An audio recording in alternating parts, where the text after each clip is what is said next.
ينتصرون ضد وطنهم وأهلهم مقابل الفتات الذين يقاتلون من أجله. وها هم اليوم يقفون في صف هؤلاء الذين أفتوا بإباحة دم شعب الجنوب في حرب عام 94. الفتوى التي أدانها رجال الدين من كل مكان وأبرزهم شيخ الأزهر الشريف، في الوقت الذي تمول وتسهل سلطات الاحتلال اليمني كل الإمكانيات والسبل لقيادات الحزب الاشتراكي الشيوعي المقبور للتحرك والنشاط في الداخل والخارج خدمة لعصابات صنعاء، يقفون ضد أهلهم وقضايا وطنهم وينخرون في وحدة الصف الجنوبي دون واعظ من ضمير مقابل ما يتلقون من ريالات مغمسة بدماء الأبرياء الجنوبيين.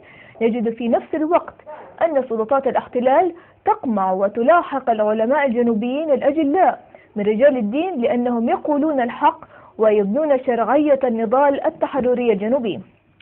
علماء الدين الجنوبيين في مواجهة الاحتلال اليمني الغاشم والتأصيل لشرعية النضال التحرري لشعب الجنوب العربي هو عنوان حلقة اليوم من برنامج اليمن صرخة الجنوب. قبل الدخول في حوار مع ضيوفنا نعرض مقتطفات من ندوة لعلماء الدين أقيمت يوم السبت الماضي في مدينة عدن.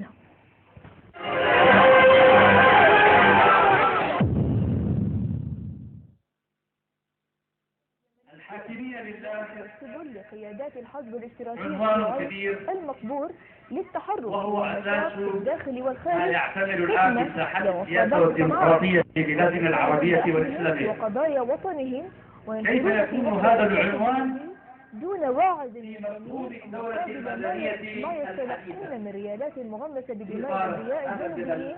يجد في حول نفس الوقت مساهمة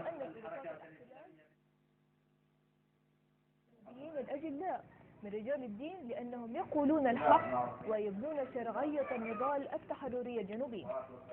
علماء الدين الجنوبيين في مواجهة الاحتلال اليمني الغاشم والتأصيل لشرعية النضال التحرري لشعب الجنوب العربي هو عنوان حلقة اليوم من برنامج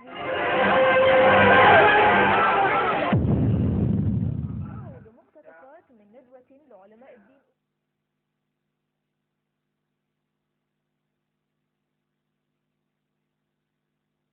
الآية في قول الله سبحانه وتعالى: إن الحكم إلا لله. الحكم لله.